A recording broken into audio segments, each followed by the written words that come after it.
we're a community foundation. We're located in Southern California, just outside of Los Angeles. And we're here primarily to encourage generosity through our programs for donors. We manage donor advice funds. We manage charitable trusts. We help churches and ministry organizations with what we call planned giving and major gifts giving and funds management. And so this grants program for us is just kind of this once a year community outreach. It's a wonderful way for us to express what we hope our donors are encouraged to do ongoing, which is to find great charities that are doing wonderful work in our communities and to make investments. And so for our donors, this is a very interesting program because it's a way for them to be introduced to new charitable organizations. They know we're doing the due diligence. We're getting to know you folks. We're talking with you about your grant application. And then the fundraising for this all comes from our donors. So we're excited to see new ideas come in because that's what gives, that's what interests our donors. And so it really is part of us helping to build community, build relationships among donors and charitable organizations. As we're expanding our geography, this is a program that we do to reflect our, if you will, our local neighborhood. So the grants applications for this are for Ventura County and LA County, Southern California, which is where our sort of local donor base is. And just know as we're expanding, if there are other regions of California or other regions of the country that are interested in this program, we're going to be happy to share that with folks and show them how they can start that within their own geographic area. So with that, we want to dive right into talking to you about this year's application process, and Jill's going to take you through that. Hey everybody, welcome. I want to kind of go through the application process and give you hints and such for applying. Hopefully everybody downloaded the application. The handouts are on here also if you haven't. And what I'm going to go over first is the requirements and procedure pages. Make sure you read them and follow the directions, okay? So who can receive grants from us?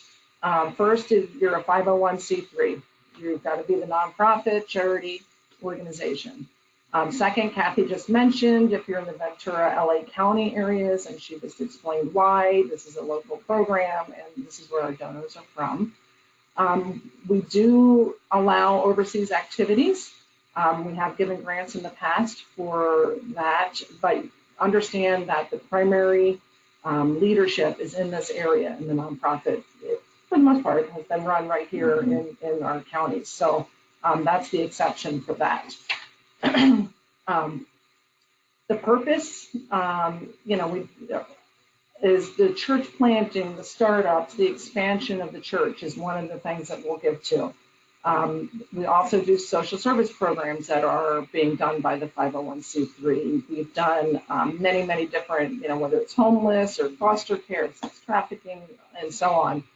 And then the third area is ministry movements such as discipleship or stewardship. And do know that on our website on the event page are listed past recipients, and you get an idea of what they've done. And also on our Facebook page, we're getting in a lot of videos from groups that have done, used the grant from this last year or previous years and the impact that they have. And then there at the bottom of the screen, you'll see this can be your sole mission, or it can just be a key initiative or a part of what you do. Do feel free to type in questions. We promise to get back with you. If we have time at the end, we can try to answer some of those. Yeah, and we'll stick around after the presentation online. Yeah, so here, grants are typically one-time awards. And so you understand, it's not part of a 3-year type of thing. It's not, it's just a 3-year program and we're going to give it over 3 years. It is for one time for that year. And we want it to be for an organization to help them become stronger. It can be for early development, but they have to have some of these other things that you'll see going through. We do not fund missionaries or other staff who raise their own support. I think that's self-explanatory. The range of the grants is about 3,000 to 7,000. So keep that in mind when you're filling out your application and thinking through the process of what you would like to apply for. And then you'll see the last point there is for program activity and project operations. It's not for the general operating funds or deficits you might have or capital improvements or that kind of thing. So keep that in mind as you decide. Before we flip the slide, I just want to kind of emphasize the grant range. These are small grants, and we realize most organizations, this may be partially funding a small project, not fully funding a small project, and that's okay. In the past, we've had a few people put in a much higher amount, and I'm not sure if they weren't reading the instructions or they just thought, well, we need to put a higher amount because maybe we'll get the higher end of the grant range. Just know our program committee doesn't think that way. They look at the program itself, the impact of the program, and quite honestly, if you put in an amount that's too high outside of it, your application could get set aside. So don't think that you're sort of pushing yourself up by putting in a number outside of this range. We've seen applications come in for a couple thousand. We've seen them come in for $7,000, $8,000, $9,000. We've also had a couple come in that are $14,000, $30,000. These things are just kind of tell us that you're not really understanding the application or you didn't read the instructions. And if we get a lot of applications, it'll be a reason to set yours aside. So I just wanted to kind of underscore that. And we don't do, we'll give half of what you asked for or anything like that. You might get, the full amount almost that you need for your program. It just depends on the amount of money that you get in for the funds and how much you ask for and what the committee can do. Great. Okay, so the project or your activity must exhibit. So we are looking, the committee's looking for high potential for success. And along with that, the qualified staff or volunteers, a responsible board, financial accountability, defined goals, and strong support from others. And the reason we mention that is the committee's not going to want to support a fledgling, organization that hardly has a board or doesn't have financial accountability. We have donors that we are accountable to, and we need to show them that there's goals and accountability and the high potential for success. The other reason that we have these, again, these are small grants, but this is also best practices in fundraising. And so part of this grants guideline is to encourage you, not only for this grant application, but in the way that you think about fundraising for all of your donors, whether they're individual donors or other organizations, small companies that might give. If you have these things in place, you're presenting to your constituents, your donors, a stronger front in terms of not just the ministry, not just the fact you're serving people in the field and doing a great job, but that you take that seriously from a donor perspective, that this financial accountability is in doing a good job of estimating your cost, reporting back what happened with reflection and accuracy and assessment about how well it did. And just know that if you're trying something new, we're not afraid of taking a little chance along with you if it's a really great idea. It's not about that. It's about thinking about what you're doing, not only from the standpoint of the people you're serving, but of the people you're asking to invest alongside with you, how you add that credibility, that set of comfort, that you've got a good process and you're trying to increase the chances for success. So again, we hope this exercise also strengthens your ability to ask for money from others, individual donors, organizations alike. Thanks. So your application that you have, I'm not going to go line by line. I think you guys are all intelligent and can do that and don't need to spend the time on that. If you have individual questions, please let us know. You'll see the first part of it is the ministry information, fairly direct there, be able to fill that out. Then it's your ministry statistics. You'll be able to fill that out. So it's how many people you've served, what your results have been, and to share it. Keep going. Okay. No? Well, All right. And then the third part is your financial information. Your total income, expenditures, fiscal year, statistics, and dollar amounts. If you have any questions with that, let us know. Hopefully you'll be able to fill that out rather easily. And then it goes down to your grant request information. Please, and I'll do this in the hints in a minute, but follow this format. Don't go on pages and pages about this. Notice it says one sentence. Please summarize how the funds requested will be used. So follow this format, put in all the information. You need original signatures on here. And then that'll be correct for all that. When you look at what else is required on the second page of your requirements and procedures, it lists these things that are next listed here on the screen. So the proposed one-page typed proposal narrative. This is where you really want to get into what the need is and explain how you're going to go about what's the right word I want to use, but making it happen. How are you going to achieve the goals? How are you going to help with this need? We want to know how you're going to use your grant funds, and then how you're going to achieve it and evaluate it at the end. Still only one page. Please note, our committee gets a lot of applications, and they need you to follow this procedure so that we can go through all of these. If it's books and books and books of information, they won't have time to read it. Your financials, I think you'll be able to follow that directions on there. If you need help or any other information, let us know. The board of directors is just a list of your board, and it will show if you have local people, if you have people further away, who they are. That would be great. Your tax exempt status is just a copy of that IRS form that you have. Your annual report. Some of these bigger organizations have a many page annual report, which are beautiful. We don't have time to read through all that, so up to 3 pages is what we've said. The smaller organizations, we know you have not done that, and we understand that. We really do. It is nice to have just a little summary of some kind from the year that you could put together for us. And then your statement of faith, whatever you have for that would be fine.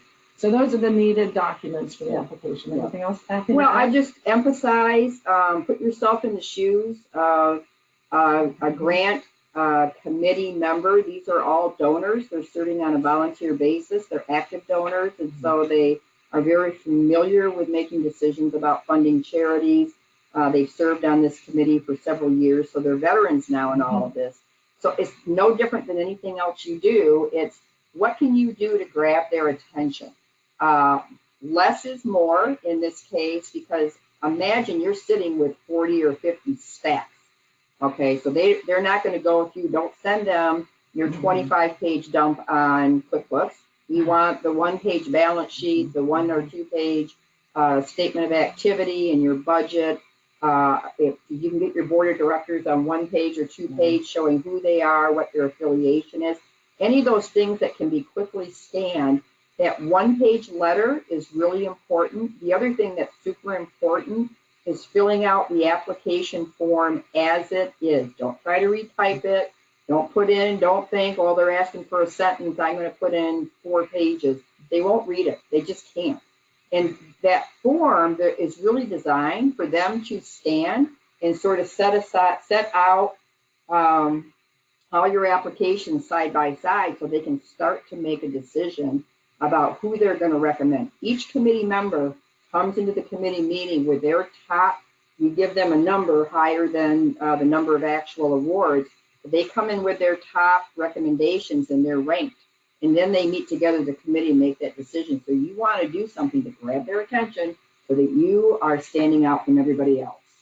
Okay. We go to the next one. Here we are, hints and helps, you guys.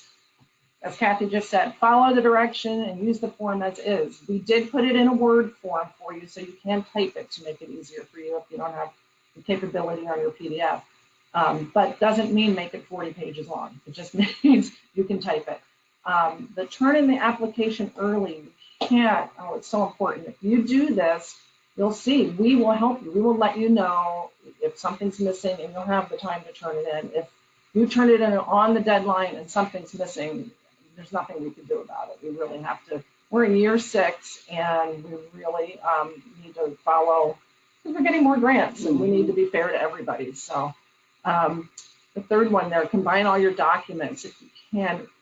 For us to find little pieces for all of these different applicants is really hard. So if you can scan everything and email it to us, which is preferred, or you can snail mail it, but in one document, that's really, really helpful. And we've already talked about the size of the grants and ask appropriately. And then I just put some little hints from our grant committee and board. They do love giving to many different kinds of ministries. Yeah, this is not, oh, we love one thing. This is, a variety, and they don't want all the applications to be only one thing. So, and they don't want to continually give to the same organizations and ministries and such. They want to spread it around. We want to be a blessing to many. So we encourage everybody to apply. If you've gotten a grant in the last couple of years, they usually will set it aside and take a break for a year because they do want to be able to spread it around. We wish we had hundreds of thousands of dollars to give to everybody. We just don't. And then significant outcomes and impacts. And if you're applying for a grant that is, $10,000 and it's going to help one person, it's really hard to justify. So be sure in your narrative to explain the significant outcomes that you expect from this. And then kingdom impact. How is this going to affect the kingdom of God? And it's really important they do look at that. So be sure to include that. Great. Yeah, great. All right, what to expect from us? All right, when you send in your application, we will send you an email that lets you know that we did receive it, so you have confirmation of that. If you turn it in early, like I said, we will let you know if it was complete or not. And then in January is when you will hear from us about if you're receiving a grant this year. And through this process, please reach out to us at any time. We're here to help. As Kathy talked about, we really want to help, not just with getting a grant with us, but how you can do stewardship and fundraising as an organization. We are the kingdom together, and we really work that way here at Christian Foundation of the West. Even on our website, there's a page of affiliated ministries, and it's a long list, and we work together. Yeah, and I'll just say this really is a dynamic. It's a very active, dynamic process. As we see your applications, or we know you're going to apply coming in, we still kind of generalize. We don't reveal names of charities to our donor base, but we will let them know, hey, we're getting this number of applications in. These are the kinds of things that we're seeing that people are requesting. It's going to be an exciting year this year. So any participation from you or engagement and information helps us to engage our donors, helps to encourage them, excite them about this year's program, hopefully get those donation dollars up, get them signing up for our grants banquet, which Jill's going to talk about for a minute. So, we want to know what's on your mind. We want to communicate that to our donor base and help to build community that way. Okay, lastly, final things to note. There's one more. If you have, the website is where the application is on our event page. I've already noted that. Hopefully you all have it, and there's handouts here if you don't. Note the deadline. That is a firm deadline, November 8th. If you go on our Facebook page, as I already mentioned, there's banquet photos from last year, past recipient videos and stories and such. It's a great place to go see what's already happened. And then the banquet this year, February 6th, 2020. There's a North Ranch Country Club this year, not far off the 101 here in Westlake. village, and we really suggest that everybody come, even if you're not going to get a grant. We have donors there, we have the committee is there. It's the fellowship with the other agencies, and suddenly you're saying, oh, you do homeless too? I haven't had. Yeah, for any of you, just because we're getting more applications and our committee is, they can be overwhelmed by them. If you have any question at all, well, what does this mean? What does that mean? Get a hold of Jill, give us a call on that. We will help you so that you're not having to redo anything along the way. Here to help.